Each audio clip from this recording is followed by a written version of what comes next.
There's still time to win big when you save big with OK Furniture's Big Brand Sale. Shop any participating brand before the 26th of May 2024 and one of 15 brand new Toyota Vitzes could be yours.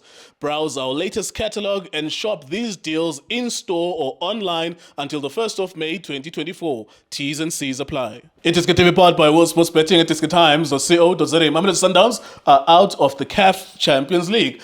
Esperance to Tunis, congratulations, you are in the final of the CAF Champions League. It looks like it's going to be a final of the Esperance to Tunis from Tunisia and Al Ahly from Egypt. It also looks like Mamelodi Sundowns could still make $1 billion because Al Ahly have qualified for the final. It looks like Mamelodi Sundowns will be the fourth team that will be at the Club World Cup. Remember that Africa has 4 slots. It will be Al Ahly. It will be maybe with that Casablanca, if I'm not mistaken. It will be Esperance de Tunis by virtue of qualifying for the final, and Sundowns, I think, by the coefficient. So they will have $1 billion falling on their lap, unless I'm making miscalculations. However, they are out of this. Last year, Mamelodi Sundowns were by far the best team or best club in African football. This year, you cannot say the same. In fact, they really struggle to score in the knockout stages of this competition. So, well done to Esperance de Tunis. It was always going to be a matter of if Esperance de Tunis score an away goal, Mamelodi Sundowns would need to score 3 goals. And Tso Vilakazi last week said that Mamelodi Sundowns are already out. Tso Vilakazi, what do you make of the game, sir? Mzike unjani mfethu? Yes, sir. Ngibulise wena, ngibulise uJunior, ngibulise uJustice. Ngibulise nanemakhaya, ngicela support njalo iDiskiTV ngizobe nje njalo angijiki futhi. Yes, sir. Mzike ngishilo last week after game ngathi Sundowns they're out. Why? Because for me I saw them ukuthi they didn't create enough chances. And I said ukuthi these guys they scored a goal. So they all come here, drag a game, frustrate Sundowns, and do all the funny things. Unfortunately, they didn't do those funny things that we always expect. They did. Though. Yeah. Well, not there in and there, way, yes, they yes. did. Like you could still see, yeah, these are not Africans. And so that's why I said the Sundowns they're going to be out, because I don't see them really beating these guys. Yes, watching the first half, there were some elements where I thought Sundowns would score 2 goals. I even said Sundowns will score 2 goals. These guys will score a goal, but still Sundowns will. I mean, they can win. They're gonna win the game, but be out in the CAF.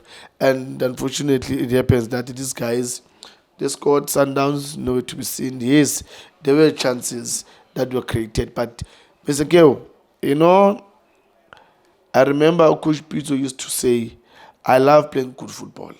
But sometimes when you play in Africa, there's times where you need to be dead.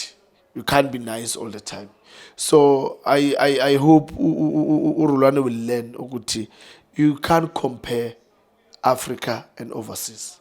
How Guardiola does things in England, and you want to do those things here in Africa. Here in Africa, we play funny game where we can sit at the back and look at you. And you need to find a way of breaking that wall. So it's not like Guardiola where these other teams, they also try to play and then you will get those breaks. Like I was watching them last night where the other team tries to play, they put pressure, get the ball, and then they score. So for us, look, no one wants to build from the back. My finger is like, pambil. So he needs to learn. Sometimes you need to be dead. You need that striker that is gonna be a bully in that defense. You know, those midfielders is God midfielders. I said it in half time. Let them play the balls, and then you need Umayema, and then it goes about Ribeiro, so that can lay to them. And several times it happens Shalulile get those balls, but there was no one. There was a ball where he had to turn and then he just took a shoot and so what I'm saying, Uguti, as in yesterday, those are small details where you've got those players, but now you don't use them in the right way. Yeah, I don't know what to ask really, but I want to maybe touch on the coach himself. There's a way of playing, as you're mentioning and emphasizing, that he believes in, and I think that is He's an incredibly talented coach, Yeah. and Yeah. he's better than almost maybe all of the coaches in South Africa. Yes. Actually, in terms of number one in South Africa, most of these guys they are nothing but mediocre job keepers. They're just playing 11 versus 11. If so win 11, we watched Cape Town Spurs when the game was stopped here. We watched Cape Town Spurs against Richards Bay, and you saw what happened. Like you were like, oh, but these people are just interested in keeping their jobs. Yeah. Basically, they don't have ideas that they hold onto themselves to say, this is what I believe in. The least you can do as a coach is to believe in something and then have the conviction to implement it. I think I said at the beginning of this video that last year, Sundowns were the best team in Africa. And I believe that. And I would stand up to anyone and we would go toe-to-toe to say, who do you believe is the best team in Africa? Because the best team in Africa was Sundowns. This year, I saw them. And I saw them enough times trying to break down defenses and they couldn't break them. And I'm thinking, okay, we know you're a talented coach. Now that you are being asked a question, young Africans, and you couldn't score against them. These ones also dragged you couldn't score against them. Yeah. Now it transfers the pressure back to you. How do you solve those problems? What questions do you think it will ask about Orolani here? I'm sure South Africa is always looking forward to drag him down. They don't like him. I don't know whether South Africans are threatened by talented people and people who are confident in themselves, I've found. So they will be looking at things to say about him. But what does it say? Let's ask a fair question. What does it say about him that he struggled to break teams down that were blocking him? Look, one. Before I can go to that point, Mr. Kyo, is that I'm proud of him. You know, at this age, as a coach, to get to this stage of this competition in CAF. It's not easy. I mean, we had coaches that even some of them coming from overseas, but it's so hard for them to get to that point. So I think it's one of those hurdles where he needs to learn and understand to say, you know, in football, sometimes things are not gonna go according to your plan. And now, yes, everyone will be on top of him. I can stand and say, look, guys, he did what he can do. And, you know, his team, they've tried, especially this game, they did create chances. It was one of those nights. And I even said, even if this game can start now, let them start again, Sundowns will never score. The way they've missed the chances that they've created tonight. So it's just one of those nights. And they just have to be proud of themselves to say, look, we fought. And it was one of those nights where it didn't come our way. And hard luck. I still want us to continue talking about this game, so because I think there are questions that we may not be touching on, because this is going to be the last time we talk about Sundowns in the Champions League, and maybe the natural question. I think Urulani has earned, but this is my opinion, I have to ask the question. He's earned the right to continue. Obviously, he will continue next year. He won the AFL. I think it was 100 million or 70 million, it's a lot of money. And because of his performances in this tournament, getting to the semi-final, I think still have to check it, but I think they've qualified for a Club World Cup.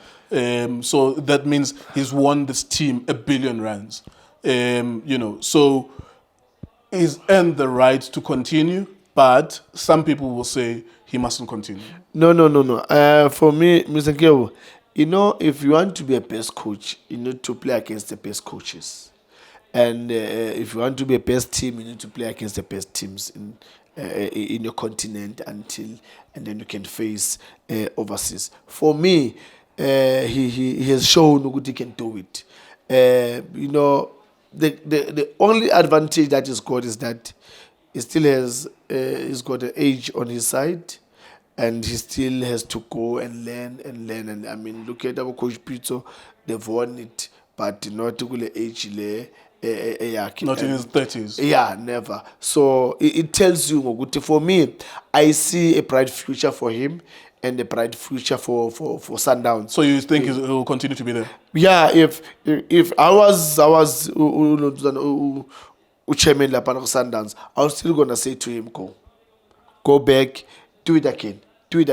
You know, when you've got it's like when you're putting a young star in the game, he's still new in the game. He's gonna make mistakes. He's gonna learn from those mistakes and gain experience. When he's got that experience, definitely no one will touch him. I always make example as when a young boy, we also started that. But introduce he started also as an assistant coach. And now, I mean, his first season as a head coach is there in the semi-final. What more can you ask from him? Let's just be honest. Yes, we expect a lot from him with the quality players, but let's remember that he doesn't play with one of the teams made to PSL. He's playing with one of the top teams in Tunisia. So it's not a fluke for him. Uguti Abelapaya, he worked hard. And mind you, these players, they've been playing, Mr. Nkeo, from last season until now. They've never had a break, some of these players. They went to AFCON. They come back. He has to sacrifice some of them 2 weeks away. It's not an easy thing to do. And it's frustrating as a coach that you can't play your best 11 week in, week out, because you need to rest them looking at the games that are coming. So, look, for me, I will say to him, we are still going to be here next year, next season, the other season. Until, for me, you reach 40, you're still going to be here. I suppose so. No one is perfect, and there's going to be a point where you have to ask the question. Yes. For example, I still think that his team last year, Neo Mayema and Marcelo Allende as a midfield partnership in front of Umukwena, was so good that there was no need to change that. Yeah. So at what point, what would you be looking at for next year? If Agayenzile next year, then unfortunately questions will have to be asked about him. One thing I like about him is that because this year, maybe let me complete that thought. Sorry, so this year he changed things unnecessarily, and I thought that a lot of what he was doing what Pep was doing in terms of experimenting with his defenders. Yes. Some of his defenders is maneuvering a way where they have to be attackers and defenders. Yes. And I thought that he didn't have to do that, but he did that. So next year, you experiment again, you get out. At what point do you have that conversation with him? No, look, Mr. Geo, he will sit down now. And as a chairman, I will say, okay, last season, we went out quarter final. So you thought... Last season, semi-final. Semi-final also. Yeah. So you thought you need to change something. But when you look at the history of the tournament itself, it says you are a best team. Yeah. Even though you lost. So that means you don't need to change anything. You just need to improve. Look, but if it's not broken, what are you fixing? You don't have to fix anything. So for him, I think that's a mistake that he did, because when he started to put Abo Umayeme Penchini, Shavulu Umudiba, putting him in the midfield instead of that left back, because he was giving Umdiba, his team was giving the balance in all the angles, because was attacking Umudiba from that left back position going up. Same applies to Umudiba. So for me, I would say to him, look, go and analyze yourself. Look at the team of last season and look at this team, and then come up with a solution on that, because you was a long effort. Okay, there you go. Well done to Esperance to Tunis. They came here. I really actually thought that they were going to score an away goal, and if they scored an away goal, Sundowns were going to need to score 3. I genuinely believe that, because I watched Sundowns. I mean, I have a very strong memory. When I watch something, I watch all of it, and I thought, in Sogolisile young Africans, yana napina na Sogoliswa ngaba. Ubaba scored 1 goal, Kofanen scored 3. Yeah. So I couldn't even get myself to think that Sundowns were gonna win this game. Utoge was very clear. He made it clear publicly, and people were attacking him that Sundowns were not gonna win this game. You have to score, unfortunately. You have to break those people down. If they are overly defensive, you have to break them down. Otherwise, well done. I don't think there's anything negative to be said about Esperance. They played based on the scoreline that they had. They scored an away goal, 1 chance, 1 goal for them. Sundowns, 1,000 chances, no goal for them until the important juncture. It is good times, also splitting. Thank you for watching us.